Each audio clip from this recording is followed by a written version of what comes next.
everyone, and welcome back to my channel, or welcome to my channel if you're here for the first time. In today's video I want to show you how to make one of these things. Now, can somebody tell me why on earth are these things so expensive? I went into town and it wasn't the most. I went into Target. And I thought, you know what, I'm not really a stocking girl. I'll be honest. I've had these since we lived in the UK and I brought them with me. And to be honest, I don't even remember buying them in the UK. Probably somebody gave them to me.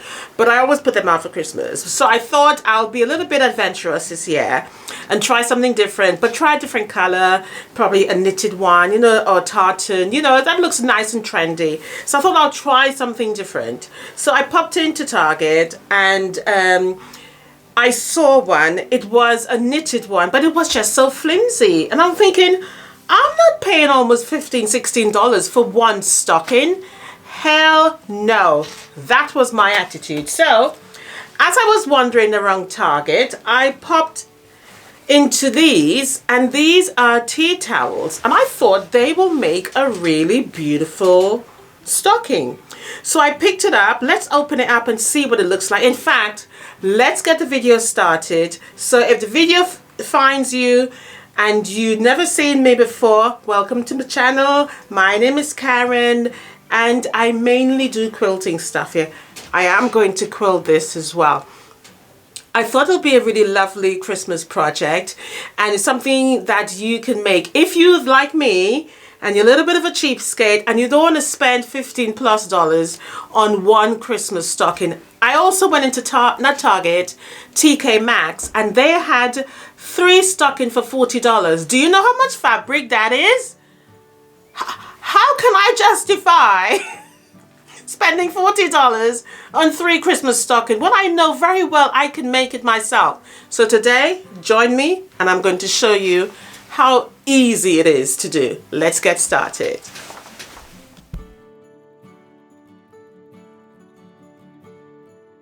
All right, so here I am through Target now, and I'm looking at these two.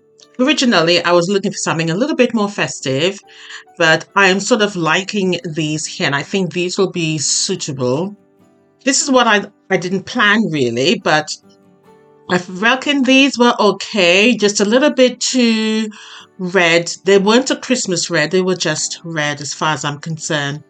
So I didn't really go for these. I just felt they wouldn't do the job properly.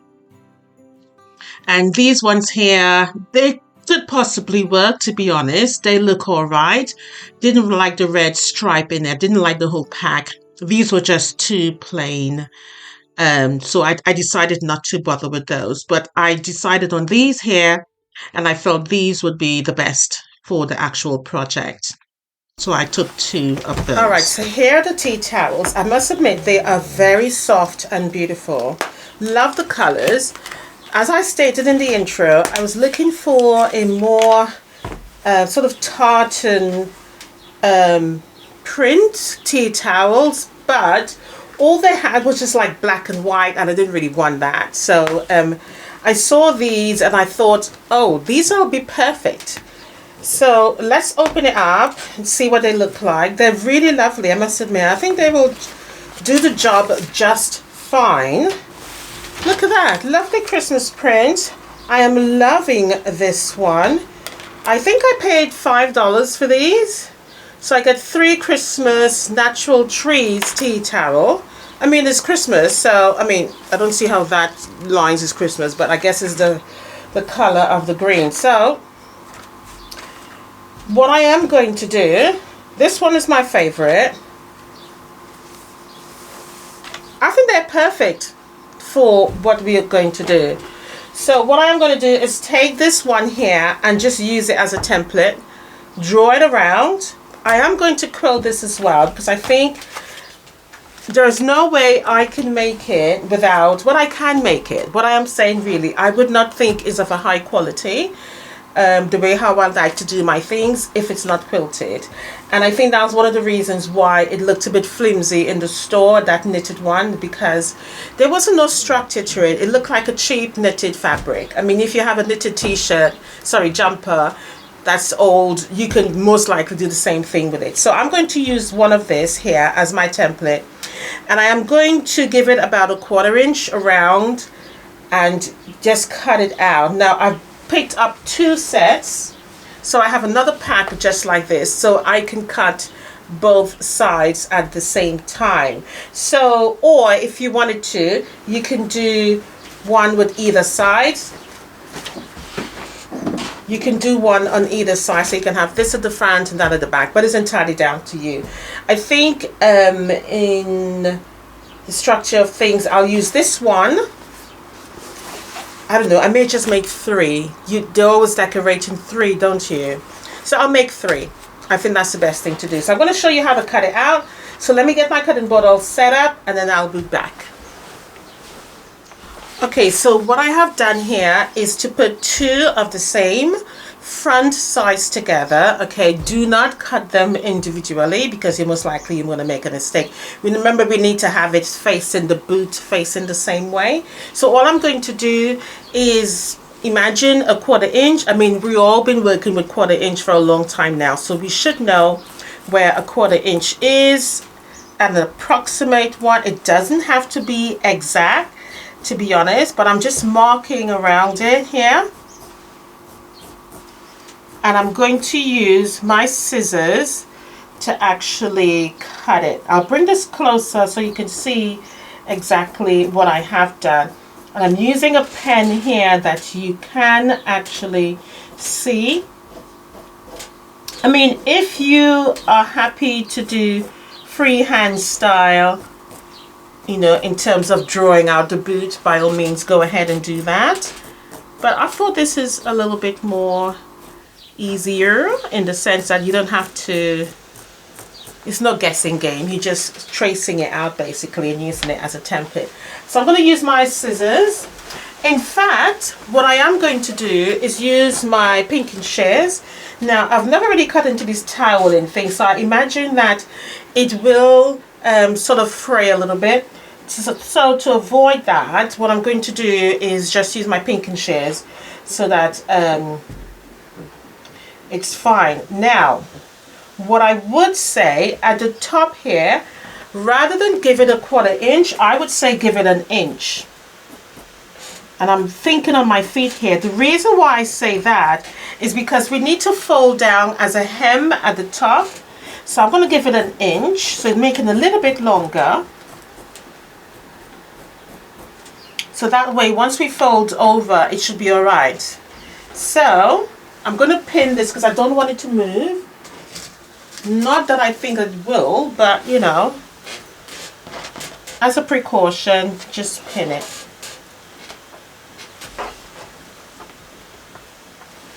And just do 4 pins and we're good to go. I have never made one of these before. I've made them in a quilt, but not as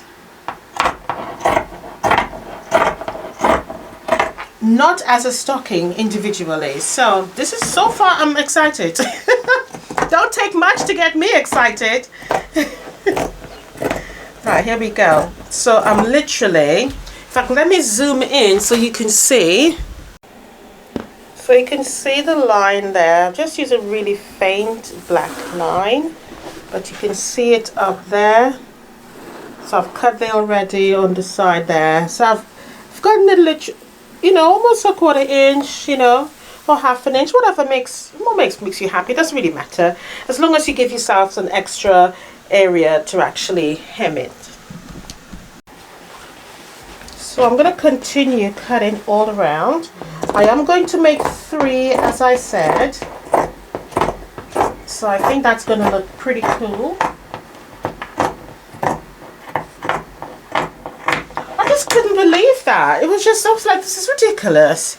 Who pays all these? Why do people buy these things so expensive? If nobody buys it at that price, trust me, they will reduce it. But when you have the skill set of making your own things, you think, why would I pay money for that? So if you've never thought about it, today get excited, because I am going to show you how easy it is to make this. You don't need to spend all that money at all. You can use any fabric. You can use a throw. You can use, as I said, an old jumper. You know, a knitted jumper that you no longer like or has shrunk in the wash. You can use anything. You can use a tartan blanket, which is what I was looking for.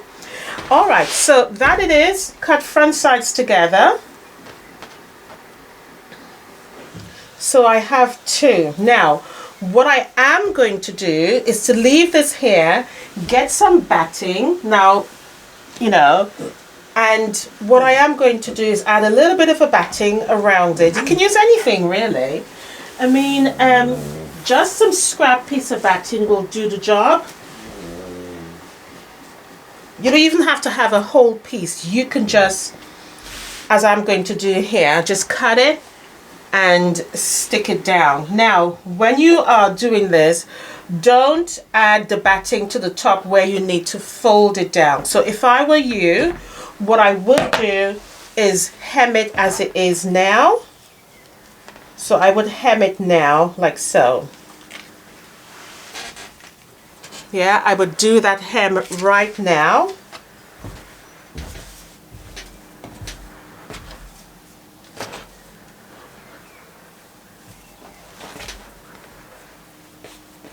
Once you've done your hem, we are then going to, I'm only going to quilt one side, which is the front side. I'm only going to quilt one side. I don't think there's any point in quilting both sides. So I'm just going to quilt one side because that will give it a little bit more structure. I hate to see them all, you know, droopy. Quilt one side and then, but if you want to quilt both sides, you can. It's entirely down to you. There's no right or wrong with this. Okay. And then once I've done that, then I will stitch all the way around and turn it right side out. However, before I do that though, what I would advise you to, because we already have the edge here, okay, which is already folded, what I am going to do is just cut it out for the loop here. That's all I'm going to do. I'm just going to cut it out. So cut this out, the hem area on the tea towel, so that I have it already. So I'm going to measure this. This just looks like 4 inches. Let's see if my approximation is correct. It looks like 4 inches to me. So I'm measuring just a half of it. Oh my gosh, Karen, you are absolutely brilliant. It is exactly 4 inches. Sometimes I surprise myself. Watch that. Exactly 4 inches. So obviously I'm going to make it 8, all right, because obviously we need it to be a loop. So I'm going to cut this at 8 inches and then I'm going to just simply fold it, and then that way you have the loop to hang already. In fact, what I'm going to do, and because it's a pink and shears we're using, we can go really close to that hem area. I'm going to give it that really nice sort of fringy pink and shears look at the end. And we don't have to worry about literally hiding that. So this is a pretty cool DIY project. So if you are going to use a whole bit of it, just remember so that they all hang at the same length. But I am going to stick to the 8 inches because I think that's a good length. We don't want it to be too long. So there, 8 there, lovely. Done. So literally you've gotten 2 out of this. Okay, so let's move on to the next stage now, which is putting on the batting.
The next step now, once you've completed cutting the batting out, is to baste it. And we are going to do this as we would any other project when it comes to quilt.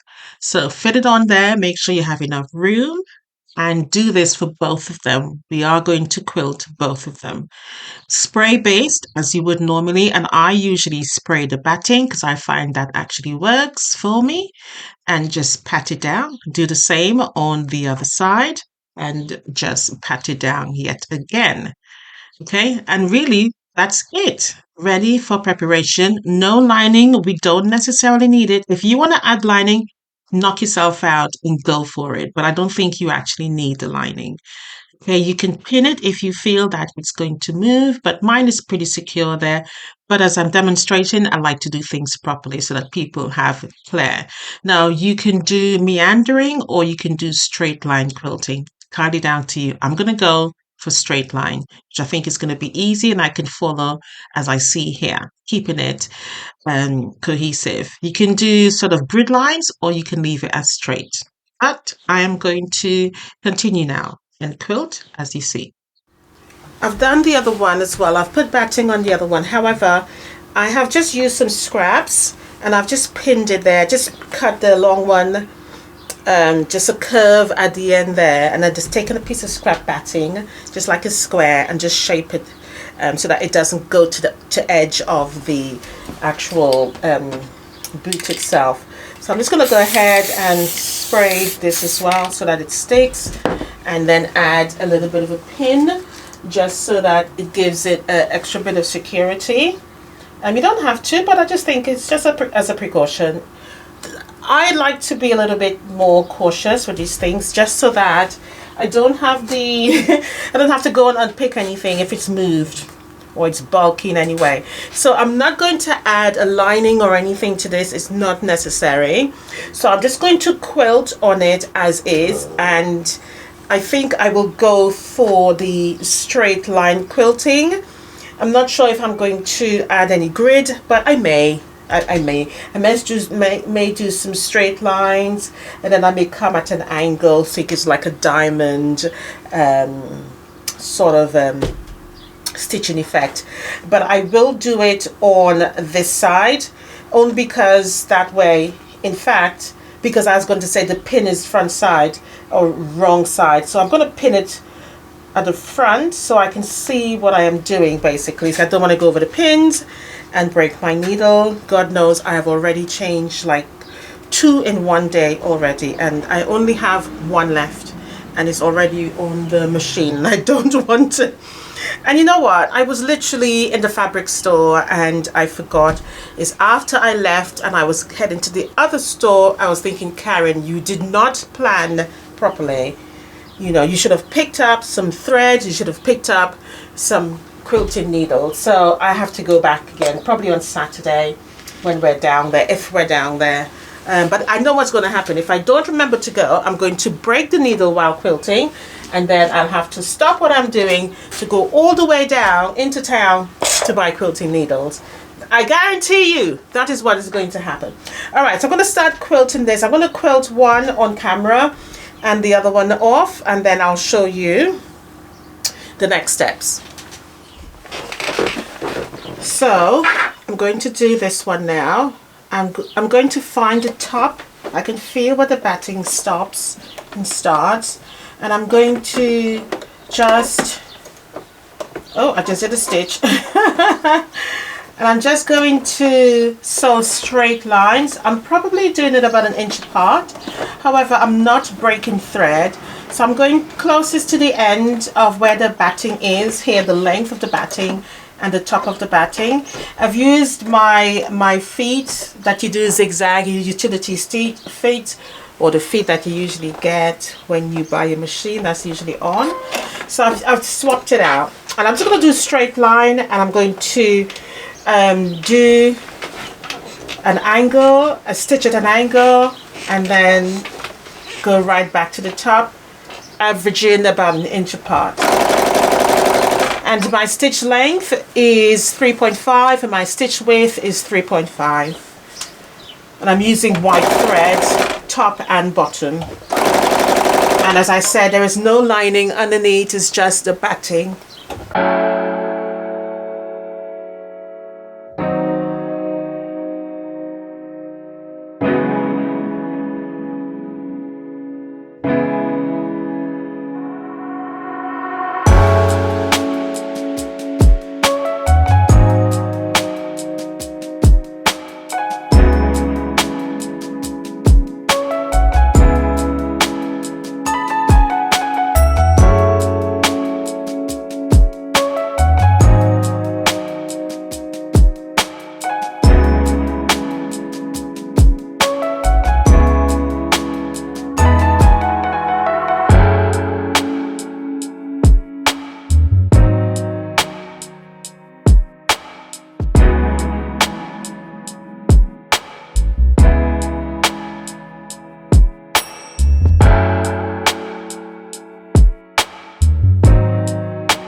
So taking a little bit of the loop that we cut, we are going to like fold it and just simply put it right there on the inside. Now it's going to be a little bit bulky, all right, so make sure you have it. Just notice that way is wrong, okay? We don't want it on top there, we want it on the machine, because otherwise it defeats the whole purpose. Okay, so over like that basically.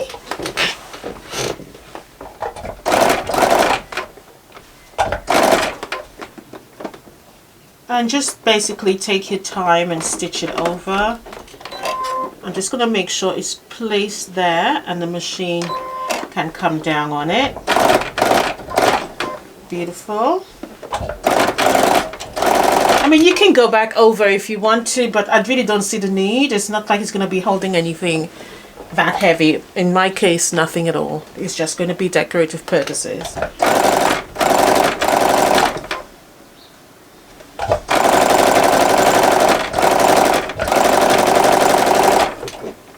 I mean, this doesn't take long at all. It's a nice little project. And what you can do is simply, you know, make for your grandchildren or family members and put their names on it. So all we're going to do now is line it up, front sides together. That's my husband telling me he is leaving work to come home. Line it all up together like so. And we are going to stitch all the way around and bring the whole thing together. So what I'll do, I'll make the other two and I'll show you all of them together, what it looks like. Now I would reverse stitch at the top here, just to make sure that, you know, that stitch line there is nice and secure. So going forward, go back, come forward again, and I'm just simply front sides together, line everything up, and do what you would do normally.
Now, just to remove any bulk, I would go around the edges with my pinking shears and just trim it as close as possible to the stitch line, and that just removes any bulk.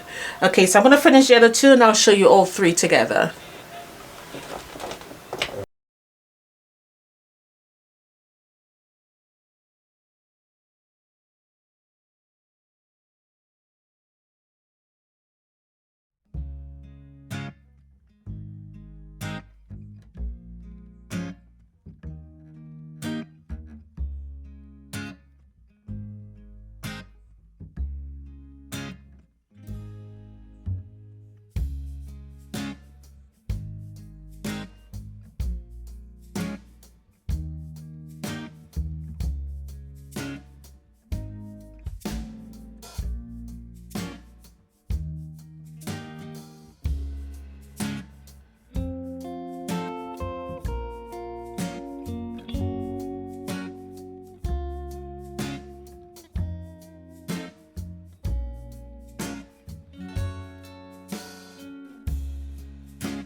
Oh, wow. Here is the finished product. These turned out to be beautiful and so charming. I just love the color combinations on this. At first, I thought this checkered one will not work, but I am happy that I was wrong. The lace here is beautiful. Rather than ribbons, I use lace on all of them. And I love the straight line quilting. It was the perfect choice. I used an old charm, sort of vintage lace for the middle one there, and I went back on the burgundy lace at the end. I really wanted to make these personalized so that no one can say they have any stockings like this in their home. These are original, these are mine. You can do the same. You don't have to have the whole different stockings that just the same that everybody has. You can make yours completely different, completely original, completely yours by using these sort of fabrics. Go into Target, get them, and make them. So beautiful, so simplistic, and only took a few hours of my time. These cost me $10 to make three. And as I said, about an hour of my time. That's all you need. The laces I have already had in my sewing stash and beautiful. I attached them using some hot glue, and that's going to stay there permanently. Just so gorgeous. I haven't decorated for Christmas as yet, but once I do, I will show you how I'm going to style these. They look so gorgeous, guys. I am so excited that I made these. I really am. Look at that. It just looks so beautiful. Wow, guys, trust me, make them. You can add names to it for your grandchildren. You can personalize them any way you see fit, and they just work in my space. I cannot wait to style these and show you how they look. They have come out really beautifully. You're going to save yourself lots of money. Imagine, just imagine. You can choose the colors you want. You don't have to be guided by what's out there in the stores. You can create yours however you see fit. So let me know down below if you're going to try this. I cannot wait to hear from you. Bye for now. Let's get back. Oh my God, I'm so excited. Look at it. This is gorgeous. All right, guys, so that is about it. So I hope you enjoyed this video. Do let me know. Share the video out if you possibly can. It really helps my channel out heaps. And it's a beautiful project as well.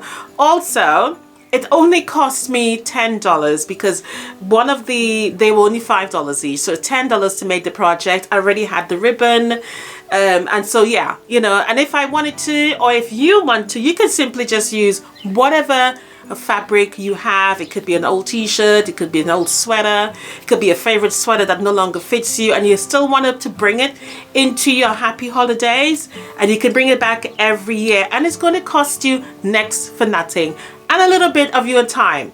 Okay, so like, subscribe, and share. And YouTube has given you another click button at the bottom there. It's called hype, and that also allows the video to be spread. So hype the video up. Just click it for me and let me know what you think, and I cannot wait to read your feedback. Bye for now. Happy quilting, and I cannot wait to show you the beautiful quilt that I'm actually working on.